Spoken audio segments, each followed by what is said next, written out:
Hey everybody, John here. So, welcome to my podcast, True Crime Mystery, entitled Finding My Brother's Killer. And in this episode, we're going to discuss some strange and mysterious texts that I received as well as other people received. Now, I went to the apartment in Albuquerque to clean it out with Andrea, my wife, on December 28th. And we cleaned out the apartment, filled a rental car with my brother's crap, and left. We probably got no more than 30 miles down the road before we received the first text. This one came from Desiree Pacheco, my brother's roommate and girlfriend at the time. So, I'm not going to read you the texts in the order that I received them, but I will read you some of the text so that you get a feel for what I was dealing with. I tried calling Louie's parents because I have some important paperwork. I'm sure they want back. So if you can please call me ASAP. Thanks. Did Louie have any injuries on him? What did the autopsy report state exactly? What was the cause of death? Did someone kill him? I'm sorry for all these questions, but this is killing me. I need to know if this was accidental or something that could have been prevented. Number 3, can you please tell me how Louie passed away? It's killing me inside. I miss him so much every single day. Number 4, can you please tell me how Louie died? Please, if he didn't overdose, then what killed him? Number 5, any more news about Louie's investigation? Like what exactly he died from? Notice how there's a lot of question about what did he die from, or stuff like that. Number 6, well, what did the autopsy report say he died from? If it wasn't drugs like an overdose, then what killed him? Number 7, I mean, there was quite a lot of blood on his bed. So what was that from? That's where they found him, right? Okay, I'm going to stop there. As I said, the first text came in about the first half hour of leaving the apartment. These subsequent texts came over the course of days and a couple of weeks following when we left the apartment on the 28th. Now, I think the texts stopped on January 22nd, and that's not really important.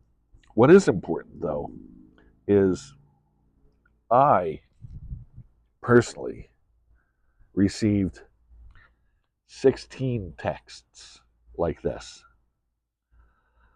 Another one, so what did he pass away from? If not from drugs, then what killed him? I really appreciate you keeping me informed about all this because I'm going crazy. I need to know what happened to him. I promise I will do whatever I can to help any way possible.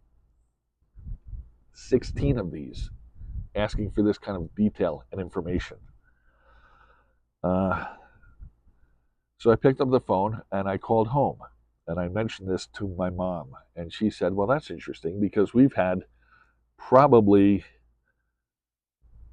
I think it was 8 phone calls, messages on the phone, same sort of inquiry.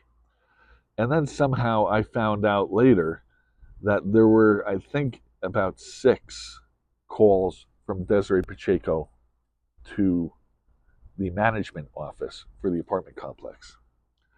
This makes a total of about, roughly speaking, 30 text messages or phone calls, or the both, I guess.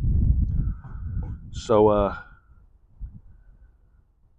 I don't like to interpret or jump to any conclusions about anything.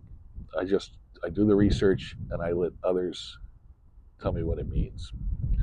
And so what I did was I got on Facebook and I found a discussion group for criminal psychologists. And I joined that group. And I posted a question. And the question was, when does the number of texts or the amount of contact from somebody to the grieving family become suspect and inappropriate? And you know the answer. I guess I knew the answer even before I asked this group. But the response, the answer I got back that was the best, the most succinct, was from a psychologist in New Jersey. And he basically said, John, she was there. Either she was there, or she knows what happened, or she was there when it happened. But this is how guilt manifests itself, through this level of inappropriate inquiry and offering to participate in the investigation and help out as much as they can. Um, I guess the appropriate thing would be if she had written and said, she misses my brother, and if I can help in any way, let me know, blah blah blah, something like that. But these 16 texts, to me, completely overboard. So that puts Desiree Pacheco in the room, or at least there at a time when my brother was dead or dying. So says the professionals. Now, what's coming in future videos is we're going to talk about the police body cam stuff, because that's completely unexpected. And then I will put that bitch in the room sitting next to my brother. And it will be a heap of circumstantial evidence. But when you look at it, you'll agree, yeah, she was right there at that moment. Anyway, so if you have any questions or thoughts or comments, do me a favor, leave them down below. I will churn out these episodes as I can and with the content that I think is appropriate. But if you have any questions, do me a favor, feel free to leave them down below, and we'll talk to you later. John out.